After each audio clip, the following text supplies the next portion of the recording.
ایک بہت بڑا طبقہ ہے جس کا عقیدہ آج یہ ہے کہ اللہ ہر جگہ ہے.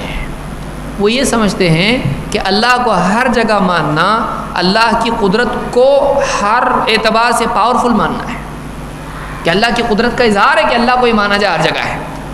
حالانکہ اللہ کو ہر جگہ ماننا اللہ کو محدود کرنا ہے اور اللہ تعالیٰ کی شان میں گستاخی ہے. ایک لمبا موضوع ہے، اس پہ تفصیل سے میں بہت زیادہ گفتگو نہیں کروں گا. اللہ کو ہر جگہ ماننا اللہ کو جگہ میں محدود کرنا ہے. کیوں؟ اس لیے کہ جگہ کیا ہے، محدود ہے کہ لا محدود ہے؟ محدود. تو اللہ ہر جگہ ہے یعنی اللہ جگہ میں ہے. تو اللہ کو ہم نے کیا کیا؟ محدود کیا کہ لا محدود کیا؟ اللہ کو محدود کر دیا ہم نے.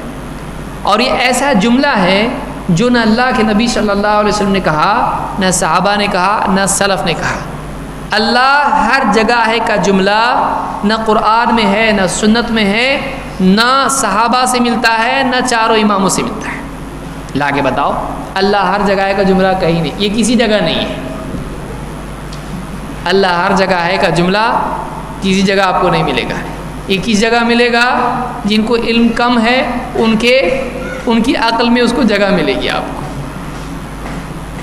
تو اللہ ہر جگہ ہے کیا؟ نہیں، ہمارا عقیدہ نہیں ہے. اللہ تعالیٰ عرش پر ہے، ساتوں آسمانوں سے اوپر، عرش سے بھی اوپر. کیوں؟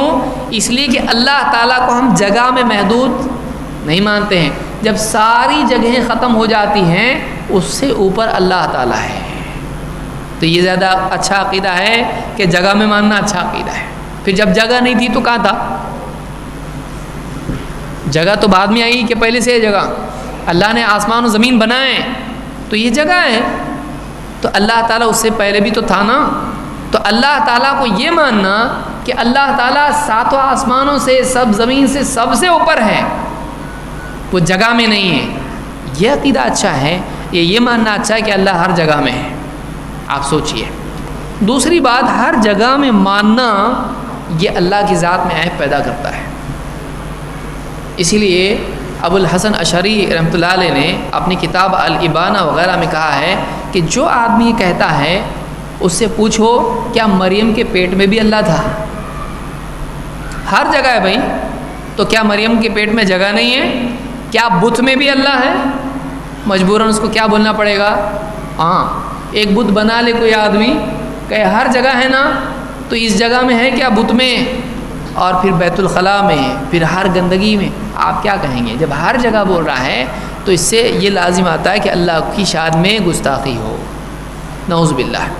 تو بہرحال یہ تفصیل طلب موضوع ہے، لیکن اتنا جاننا ہمارے لیے ضروری ہے کہ یہ عیب والا عقیدہ ہے کہ اللہ کو ہر جگہ مانا جائے.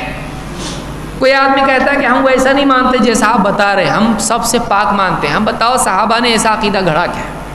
ان کا یہ عقیدہ تھا. ایک صاحب بولنے لگے یہ بولنا بدعت ہے کہ اللہ کہاں ہے. یہ سوالی بدعت ہے، اللہ کہاں ہے. کیوں؟ صحابہ ایک دوسرے سے نہیں پوچھتے تھے اللہ کہاں ہے. ایک صاحب نے مجھ کو سوال بھیجا کہ ایسا فلاں صاحب نے کہا ہے کہ صحابہ یہ بولنا ہی بدعت ہے کہ اللہ ہر جگہ ہے. کیوں صحابہ نہیں بولتے تھے؟ میں نے جواب میں کہا صحابہ کو اس سوال پوچھنے کی ضرورت نہیں تھی کہ اللہ کہاں ہے، اس لیے کہ صحابہ جانتے تھے اللہ کہاں ہے. سب کو معلوم تھا قرآن میں الرحمن علی العرش استوى، اللہ نے بتایا اللہ کہاں ہے، اللہ عرش پر ہے. اور اللہ کے نبی صلی اللہ علیہ وسلم نے ایمان کا امتحان لینے کے لیے پوچھا تھا ایک سے اللہ کہاں ہے. تو اس کو بدعت کہنا خود ایک بدعت ہے، کیونکہ کسی نے اس سوال کو بدعت کہا ہے؟ سلف میں سے آپ دیکھیے کسی نے اس کو بدعت نہیں کہا. اس کو بدعت کہنا خود ایک بدعت ہے. تو بہرحال اماموں کا کیا بولنا ہے اس بارے میں؟